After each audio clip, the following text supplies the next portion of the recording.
Media రంగంలో నైతిక విలువలు పెంపొందించాల్సిన అవసరం ఉందని ప్రొఫెసర్ శకుంతలరావు అన్నారు.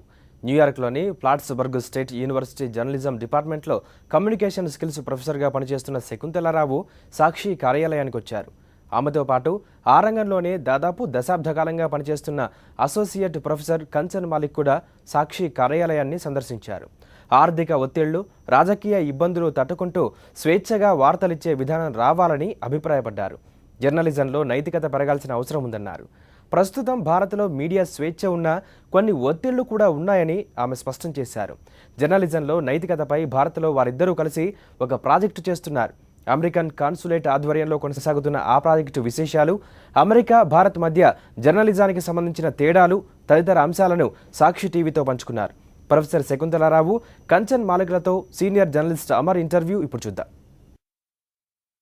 అమెరికన్ కాన్సులేట్ హైదరాబాద్లో ఒక ప్రాజెక్టును తీసుకున్నది, దాన్ని శకుంతలారావు గారికి అప్పగించింది. శకుంతలారావు గారు అమెరికాలో జర్నలిస్ట్గా ఉన్నారు.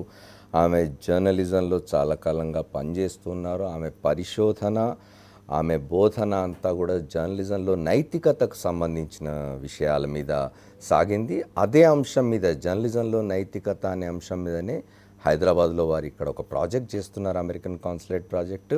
వారితో పాటు కంచన్ మలిక్ ఉన్నారు. వీరు associate professor department of communication, Hyderabad university, Hyderabad central university నుండి కమ్యూనికేషన్స్ డిపార్ట్మెంట్లో వీరు ప్రొఫెసర్గా ఉన్నారు. ఇద్దరు ప్రొఫెసర్లు కలిసి హైదరాబాద్లో ఒక ప్రాజెక్ట్ చేస్తున్నారు జర్నలిజంలో నైతికత మీద. వారిద్దరితో మాట్లాడదాం. Good evening Shakuntala Rao and Kanchan. I just introducing you about what you are doing here, what project you have taken up, the ethics in journalism. So can you tell me something about how is the ethics of journalism you saw in US and you are seeing in India? Okay, I have studied actually journalism ethics both in India and United States, and I think there are lots of similarities because they're both democracies and they're both relatively functional democracies. So in that sense, I think there are lots of commonalities. However, in United States, journalism has a long history, almost 100 years of, especially in television news. I think we have had television news since World War II.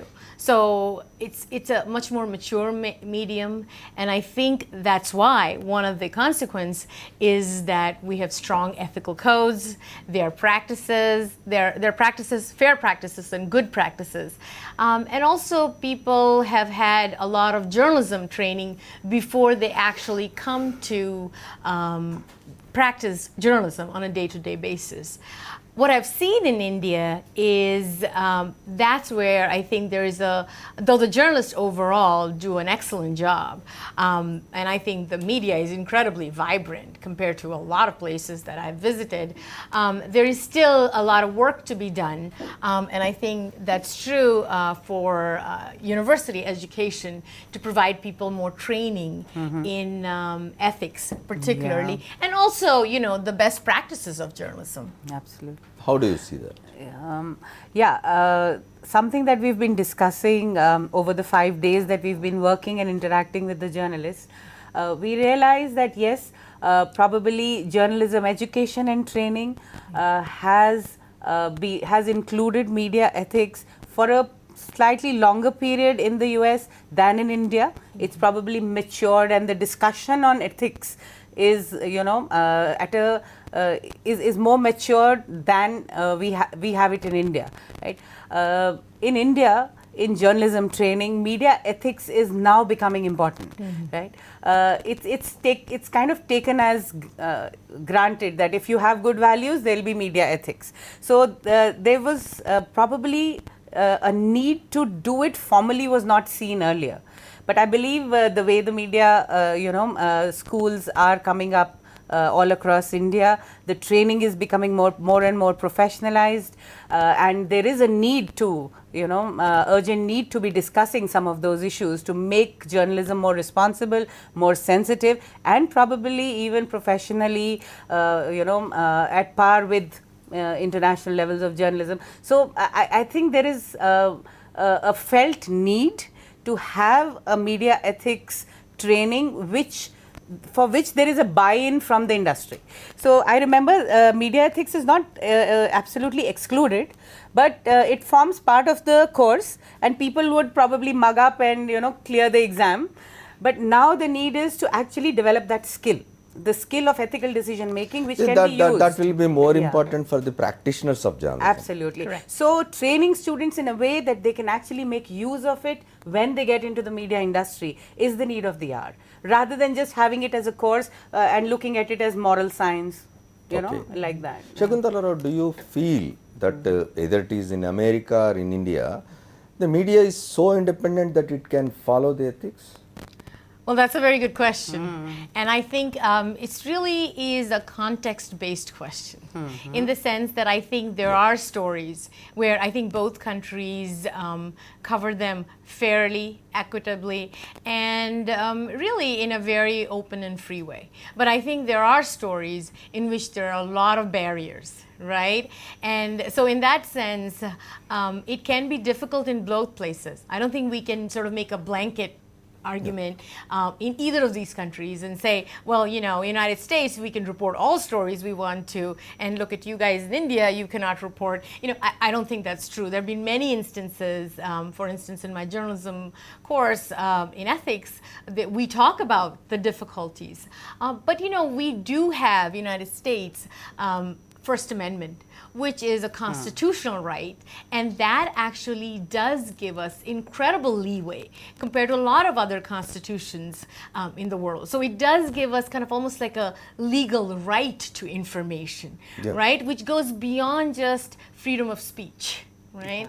So in that sense, we do have that added bonus, if you want to call it that way, right, compared to India. So in that sense, yes, ultimately, I think from my perspective, having teaching journalism ethics for 25 years and looking at all the case law history, that the United States, I think, has a lot more freedom in say, for instance, political stories, right? There's not that much pressure from the government. The government is always trying to intervene, right? And they're always trying to, in essence, either manipulate or influence, right? But there is very rare instances of outright censorship. Okay. Kanchan, you have been teaching journalism for a long time, quite some time. So don't you think in India, journalists are free to write on politicians or politics? A good question again. Yeah. If we look at the Constitution, Indian Constitution also gives journalists freedom of expression. We know that. There are reasonable restrictions. We have to, and report. Now we have Right to Information Act. Yes, we report within the, law of the land, which is reasonable. But I would not deny that, and I don't see that, what I'm going to say now doesn't probably apply to the US. There are pressures. Right, there are pressures, political and others also, right? So of course the reporting is free on part of the journalists, but we cannot deny that there's always that little bit of pressure. The question is whether or not you give in to it.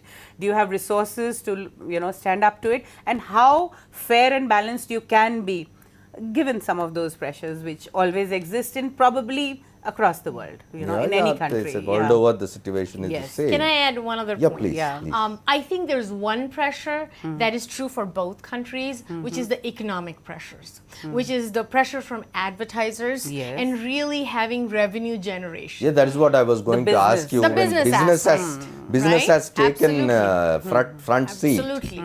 In the United States, what we are seeing, therefore, is the rise of social media and the rise of internet, because the business pressures in the conventional media had become so overwhelming that people are now turning to internet media, which is considered to be much quote-unquote free. But now that you have mentioned about social media has no restrictions, social media has no, controls over it. So how do you expect social media to follow ethics?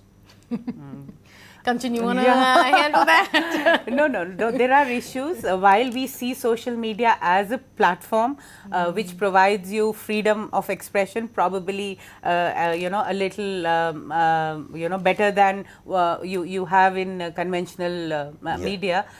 But of course, there are issues. There are issues of verification. There are issues of credibility. There are issues of just going around and writing whatever you want to write. There are problems.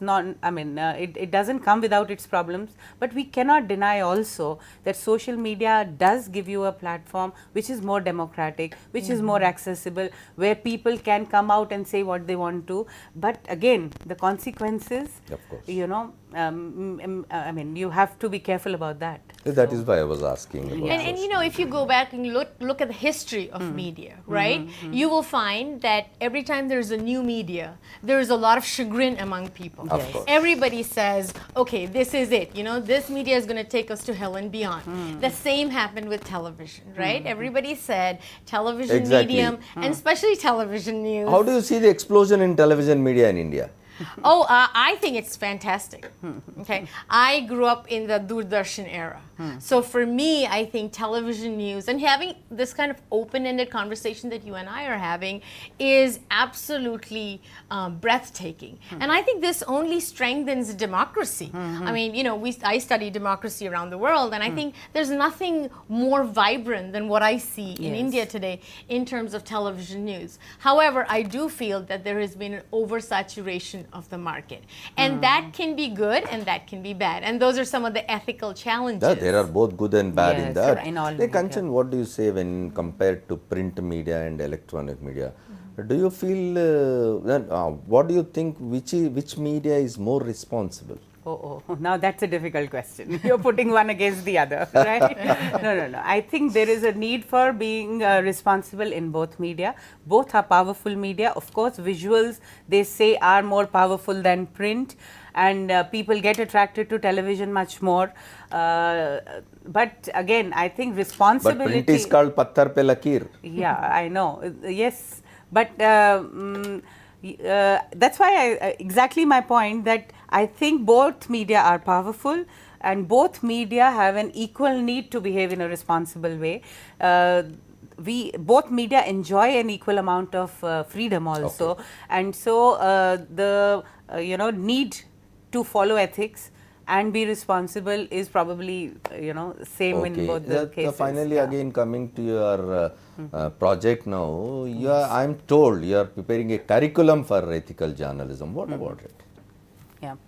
Well, What is it all about? Well, it's a joint project, right? And I'm sort of a consultant for the project. I've been teaching media ethics for about 25 years now. And Kanchan and I were asked to we collaborated on this project. And she has been teaching journalism ethics for about 10 years now.